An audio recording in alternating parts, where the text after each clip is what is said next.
दोस्तों, देश की सबसे बड़ी बीमा कंपनी जनवरी से मार्च के बीच अपना आईपीओ शेयर बाजार में लॉन्च करने वाली है और उस कंपनी का नाम है LIC।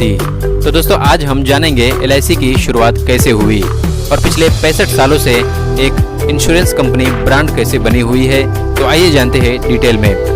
दोस्तों, बात 1818 की है, जब पहली बार भारत में एक बीमा कंपनी की शुरुआत हुई और उसका नाम ओरिएंटल लाइफ इंश्योरेंस कंपनी था।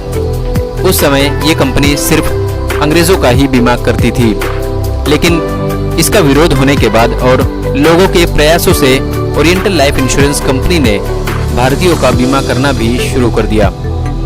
लेकिन अंग्रेजों की तुलना में उस वक्त भारतीयों को समान अधिकार नहीं मिले थे। दोस्तों, इसी तरीके से कुछ वक्त बीतता गया और साल 1870 में पहली बार भारतीय लाइफ इंश्योरेंस कंपनी की शुरुआत हुई और भारतीयों को भी बराबरी का हक मिलने लगा। और इसके बाद धीरे धीरे हमारे देश भारत में काफी तेजी के साथ बीमा कंपनी की शुरुआत होने लगी। 1956 में तकरीबन 245 कंपनियों को मिलाकर बनाई गई एक कंपनी जिसका नाम LIC रखा गया।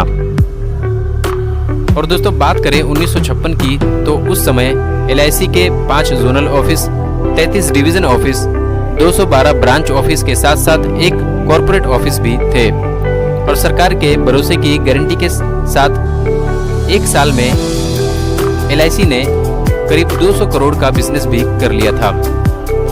साल 1991 के बाद सरकार ने कई सरकारी कंपनियों का प्राइवेटाइजेशन यानी निजीकरण भी करना शुरू कर दिया था, लेकिन सरकार ने कभी LIC के प्राइवेटाइजेशन की सोची भी नहीं। और दोस्तों, LIC ने लोगों के बीच ऐसा भरोसा बनाया है कि LIC में लगा लोगों का पैसा कभी डूबेगा ही नहीं। दोस्तों, साल 1956 के बाद जैसे जैसे वक्त बीतता गया और लोगों के भरोसे के साथ साथ LIC एक ब्रांड बन चुकी है।